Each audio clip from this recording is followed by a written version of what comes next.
Shubhamangala madam ಇದ್ದಾರೆ, cyber ಕಾನೂನು ತಜ್ಞರವರು. ಸ್ವಾಗತ ಶುಭಮಂಗಳ ಮೇಡಮ್ ತಮಗೆ ಒಂದು ಡಿಬೇಟ್ಗೆ. ನಮಸ್ತೆ. ಬಹಳ ದಿನಗಳ ಕೆಳಗಡೆ ಈ ಒಂದು ಡಿಬೇಟ್ ಮಾಡಬೇಕಾಗಿತ್ತು ಮೇಡಮ್. ನಾನು ಇವತ್ತು ನಾನು ಶುರು ಮಾಡ್ತಾ ಇದ್ದೀನಿ. ನನ್ನ ಇಡೀ ವಿಚಾರ ಇಷ್ಟೇ, ಈ ಸೈಬರ್ ಕಾನೂನಿನ ವಿಚಾರದಲ್ಲಿ ಈ ಖ್ಯಾತನಾಮರಿಗೆ, ಫಾರ್ ಎಕ್ಸಾಂಪಲ್ ರಮ್ಯಾ ಅಂತವರು, ಇನ್ಯಾರೋ ದೊಡ್ಡವರು, ಅವರು ಬಂದು ಕಂಪ್ಲೇಂಟ್ ಕೊಟ್ಟಾಗಲೇ ಇಂಥ ಒಂದಷ್ಟು ವಿಚಾರಗಳು ತೀವ್ರತೆಯನ್ನು ಪಡೆದುಕೊಳ್ಳೋದಾ, ಅವಾಗಲೇ ಅದ್ರ ಸೀರಿಯಸ್ನೆಸ್ಸಾ ಅಂಥೇಳಿ ಅನೇಕ ಹೆಣ್ಣುಮಕ್ಕಳು ಮೇಡಮ್ ಫೋಟೋ ಮಾರ್ಫಿಂಗ್ ಮಾಡ್ತಾರೆ, ಫೋಟೋನ ಮಾರ್ಫ್ ಮಾಡಿಬಿಡ್ತಾರೆ ಮೇಡಮ್.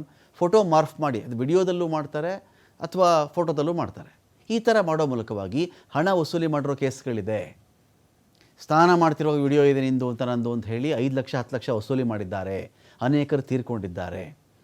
ರಮ್ಯಾ ಏನಾದರೂ ಆಗಿರಲಿ, ಒಂದು ರಾಷ್ಟ್ರೀಯ ಪಕ್ಷದ ಸೋಷಿಯಲ್ ಮೀಡಿಯಾ ಅಕೌಂಟ್ನ ಮುಖ್ಯಸ್ಥೆ ಆಗಿದ್ದಂಥವರು ಜಗತ್ತಿನ ಯಾವುದೇ ಮೂಲೆಯಲ್ಲಿ ಏನೇ ಒಂದಷ್ಟು ಘಟನಾವಳಿಗಳಾದರೆ ಅದನ್ನು ಶೇರ್ ಮಾಡ್ಕೊಳ್ತಕ್ಕಂಥ ಮನಸ್ಥಿತಿ ಇರ್ತಕ್ಕಂಥವ್ರು. ಒಂದು ಹೆಣ್ಮಗು ಮೇಲೆ ದೌರ್ಜನ್ಯ ಆಯಿತಾ ಶೇರ್ ಮಾಡ್ತಾರೆ, ಒಂದು ಕಡೆ ಪ್ರವಾಹ ಬಂದು ಜನ ಸತ್ತರ ಅದನ್ನು ಶೇರ್ ಮಾಡ್ತಾರೆ ಅವ್ರ ಅಕೌಂಟಲ್ಲಿ, ಸಾಮಾಜಿಕ ಒಂದು ಘಟನೆ ನಡೆದಿದೆಯಾ ಶೇರ್ ಮಾಡ್ತಾರೆ. ಸೊ ಹೀಗಿದ್ದಾಗ ಏನು ಬೇಕಾದರೂ ಒಂದು ಅಕೌಂಟ್ ಕ್ರಿಯೇಟ್ ಮಾಡಿಬಿಡೋದು, ಯಾರ ಬಗ್ಗೆ ಏನು ಬೇಕಾದ್ರೂ ಮಾತಾಡಬಹುದಾ ಮೇಡಮ್? ಈ ಗಟ್ಟಿ ಕಾನೂನುಗಳಿಲ್ವಾ ಇದಕ್ಕೆ? ಗಟ್ಟಿ ಕಾನೂನು ಅವರು ಬಂದು ಕಮಿಷನರ್ ಆಫೀಸಿಗೆ ಬಂದು ಪೊಲೀಸವ್ರನ್ನ ಕಂಡು ಅವರು ದೂರು ಕೊಡೋವರೆಗೂ ಬೇರೆ ಯಾವುದೇ ರೀತಿ ಕಾನೂನುಗಳು ಇದಕ್ಕೆ ಸಪೋರ್ಟ್ ಮಾಡಲ್ವಾ? ಖಂಡಿತವಾಗ್ಲೂ ನೀವು ಆ ಥರ ಕೇಳಿದಾಗ ಬಹಳಷ್ಟು ಜನಕ್ಕೆ ಗೊತ್ತು, coming from A technical background ಆಗಲಿ, ಲೀಗಲ್ ಬ್ಯಾಕ್ಗ್ರೌಂಡ್ ಆಗಲಿ, ಈ ತರದ ಹಲವಾರು ಕೇಸ್ಗಳನ್ನ ಈಗಾಗಲೇ ನಾವು ನೋಡಿದೀವಿ. ನಮ್ಮಲ್ಲಿ ಕೂಡ ದೂರು ತಗೊಂಡ್ ಬಂದಿದ್ದಾರೆ ಈ ತರ ಆಗಿದೆ ಅಂತ. ನೀವು ಆಗ್ಲೇ ಹೇಳಿದಂತ ಒಂದ್ ಮಾತು ಖಂಡಿತವಾಗ್ಲೂ ನಿಜ. ಇದು ಒಬ್ಬ ಸೆಲೆಬ್ರಿಟಿ ಆದ್ರೆ ಮಾತ್ರನೇ ಇದನ್ನ ಕೈಗೆತ್ಕೊಳ್ಬೇಕಂತ ಕೇಳಿದ್ರೆ ಖಂಡಿತವಾಗ್ಲೂ ಇಲ್ಲ. ಪ್ರತಿಯೊಬ್ಬ ಸಾಮಾನ್ಯ ಜನರಿಗೂ ಅಷ್ಟೇ ಹಕ್ಕು, ಅಷ್ಟೇ ಅಧಿಕಾರ, ಅಷ್ಟೇ ಪ್ರಾಮುಖ್ಯತೆ ಇದೆ ನಮ್ಮ ದೇಶದಲ್ಲಿ. ಯಾಕೆಂತಂದ್ರೆ ಈ ದೇಶದಲ್ಲಿ ಪ್ರತಿಯೊಂದು ಹೆಣ್ಣು ಮಗುಗೂ ನಾವು ಅಷ್ಟೇ ಮರ್ಯಾದೆ ಕೊಡ್ತೀವಿ, ಅಷ್ಟೇ ರೀತಿಯಾದ ಅವಳಿಗೆ ಸಿಗ್ಬೇಕಾದಂತಹ ಎಲ್ಲಾ ನ್ಯಾಯವನ್ನು ಆಕೆಗೆ ಕೊಡ್ಲೇಬೇಕಾಗತ್ತೆ. ಎರಡನೇದು, ಸರ್ಕಾರ ಇಷ್ಟನ್ ಮಾತ್ರನೇ ನೋಡ್ತಾ ಇದೆಯಾ ಅಂತ ಕೇಳಿದ್ರೆ ಖಂಡಿತವಾಗ್ಲೂ ಇದರಲ್ಲಿ ನಮಗೆ ಗ್ರಾನ್ಯುಲರ್ ಲೆವೆಲ್ ಆಫ್ ಲೀಗಲ್ ಕಮಿಟ್ಮೆಂಟ್ ಬೇಕು ಅಂತ ಬಹಳಷ್ಟು ಬಾರಿ ಕೇಳಿದೀವಿ ನಾವು. ಅಂದ್ರೆ ಇವಾಗ ನಾವು 46 ಇರ್ಬೋದು, 66A ಇರ್ಬೋದು, 66C ಇರ್ಬೋದು, 66B ಇರ್ಬೋದು, ಪ್ರತಿಯೊಂದನ್ನು ನಾವು ಹೇಳ್ಬೇಕಾದಾಗ ಒಂದು ಸ್ಪೆಸಿಫಿಕ್ ಸೈಬರ್ ಕ್ರೈಮಿನ ಬಗ್ಗೆ ಮಾತಾಡ್ಬಿಡ್ತೀವಿ. ಸೇ ಫಾರ್ ಎಕ್ಸಾಂಪಲ್ ಹ್ಯಾಕಿಂಗ್ ಅಂತ ತಗೊಂಡ್ರೆ, ಹ್ಯಾಕಿಂಗ್ ಒಂದೇ ಅಲ್ಲ, ಹ್ಯಾಕಿಂಗ್ ಅಲ್ಲಿ ಹಲವಾರು ವಿಧಾನಗಳಿದೆ. ಎಷ್ಟು ಲೆವೆಲ್ ಆಫ್ ಹ್ಯಾಕಿಂಗ್ ಗಳಿದೆ ಅಂದ್ರೆ ಬೇರೆ ದೇಶಕ್ಕೆ ನಾವು ಹೋದಾಗ ನೀವು ನೋಡಿರ್ಬೋದು, ಸೈಬರ್ ಲಾ ಅಂತ ಬಂದಾಗ ಅದೊಂದು ದೊಡ್ಡ ನಿಘಂಟಾಗಿದೆ. ಇವಾಗ ಎಷ್ಟೊಂದು ರೀತಿಯಾದಂತಹ ಸಪರೇಟ್ ಸಬ್ ಸೆಕ್ಷನ್ಸ್ ಗಳು ಅದಕ್ಕೆ ಬರ್ತಾ ಇದೆ, ಅಮೆಂಡ್ಮೆಂಟ್ ಗಳು ಬರ್ತಾ ಇದೆ. ನಮ್ಮ ಭಾರತದಲ್ಲೂ ಕೂಡ ಇದು ಬೇಕೇ ಬೇಕು. ಯಾಕೆ ಅಂತ ಕೇಳಿದ್ರೆ, ಮೊದಲನೇದು, ನಾವು ಡಿಜಿಟಲ್ ಇಂಡಿಯಾ ಅಂತ ಅದರಿಂದ ಹೋಗ್ತಾ ಇದೀವಿ. ಈಗ ಪ್ರತಿಯೊಂದು ಡಿಜಿಟಲೈಸ್ ಮಾಡ್ತಾ ಇದೀವಿ. ಎಷ್ಟೋ ದೇಶಗಳಲ್ಲಿ ಇನ್ನು UPI ಬರೋದ್ರಲ್ಲಿದೆ, ಬಟ್ ನಾವಾಗ್ಲೇ ಫುಲ್ ಫ್ಲೆಜ್ UPI ನಲ್ಲಿ ಇದೀವಿ. ಈ ರೀತಿ ಕಂಪ್ಲೀಟ್ ಆಗಿ ನಮ್ಮನ್ನ ನಾವು ಡಿಜಿಟಲ್ ಪ್ರಪಂಚದಲ್ಲಿ ತೊಡಗಿಸ್ಕೊಳ್ತಾ ಇರ್ಬೇಕಾದ್ರೆ ಅದಕ್ಕೆ ಅನುಗುಣವಾಗಿ ಸೈಬರ್ ಪ್ರಪಂಚದಲ್ಲಿ ನಮಗ್ ಬೇಕಾಗಿರುವಂತಹದ್ದು ಲೀಗಲ್ ಕಮಿಟ್ಮೆಂಟ್ಸ್. ಅದು ಎಷ್ಟು ಮಟ್ಟಿಗೆ ಮಾಡ್ತಾ ಇದೀವಿ?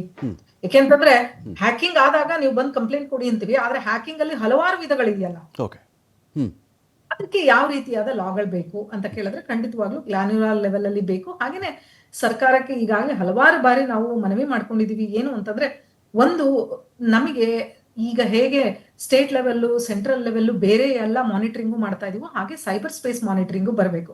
ನೀವಾಗ್ಲೇ ಕೇಳಿದ್ರಿ, ಇದು ಅವರಾಗೆ ಬಂದು ಕಂಪ್ಲೇಂಟ್ ಮಾಡೋವರೆಗೂ ಇದಕ್ಕೇನು ಮಾಡಕ್ ಆಗಲ್ವಾ ಅಂತ. ಯಾವ ಸಾಕ್ ಸೆಂಟರ್ಸ್ ಅಂದ್ರೆ ಸೆಕ್ಯೂರಿಟಿ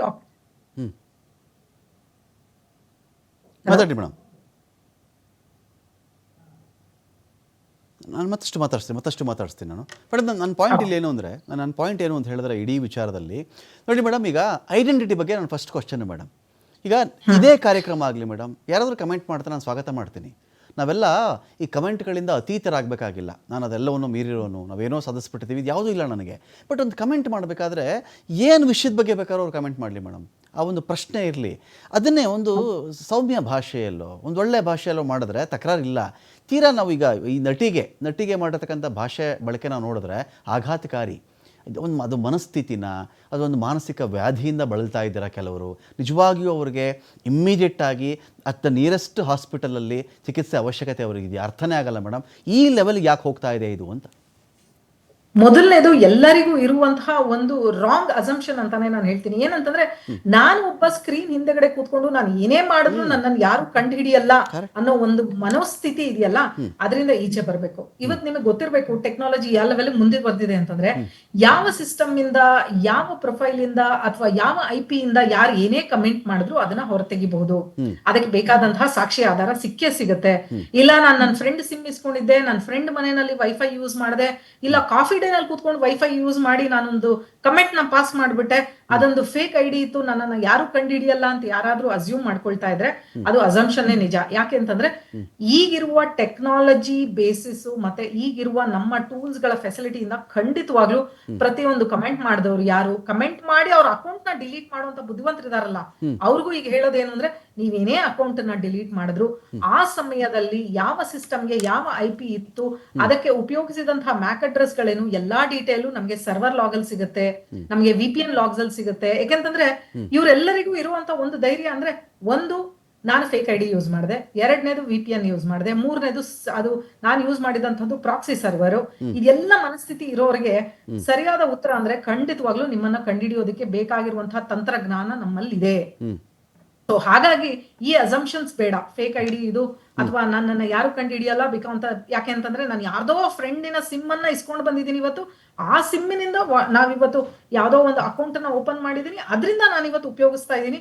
ಈ ಎಲ್ಲಾ ಅಸಂಪ್ಷನ್ ಅನ್ನ ಸೈಡಿಗೆ ಇಟ್ಕೊಳ್ಳಿ. ಯಾಕೆಂತಂದ್ರೆ ಫೋರೆನ್ಸಿಕ್ಸ್, ಅನಾಲಿಸಿಸ್, ಸೈಬರ್ ಸೆಕ್ಯೂರಿಟಿ ಇವತ್ತು ತುಂಬಾ ಅಡ್ವಾನ್ಸ್ ಲೆವೆಲ್ ಅಲ್ಲಿ ಇದೆ. ಅದು ಭಾರತದಲ್ಲೂ ಲಭ್ಯ ಇದೆ. ಅದಕ್ಕೆ ಬೇಕಾದಂತಹ ಎಲ್ಲಾ ಸೌಕರ್ಯಗಳು, ಸ್ಕಿಲ್ಡ್ ಪೀಪಲ್ ನಮ್ಮಲ್ಲಿ ಇದ್ದಾರೆ. ಸೊ ಹಾಗಾಗಿ ಈ ಅಸಂಪ್ಷನ್ಸ್ ಬೇಡ. ಫೈನ್, ನಾನು ಮತ್ತಷ್ಟು ಮಾತಾಡ್ತೀನಿ ಮೇಡಮ್. ಇದೀಗ ನಮ್ಮನ್ನ ನಾವಿ ವಿಜಯಶಂಕರ ಸರ್ ಜಾಯ್ನ್ ಆಗಿದ್ದಾರೆ, ಸೈಬರ್ ತಜ್ಞರಿದ್ದಾರೆ. ವಿಜಯಶಂಕರ ಸರ್, ಸ್ವಾಗತ ನಿಮಗೆ ಒಂದು ಡಿಬೇಟ್ಗೆ. ನಮಸ್ಕಾರ.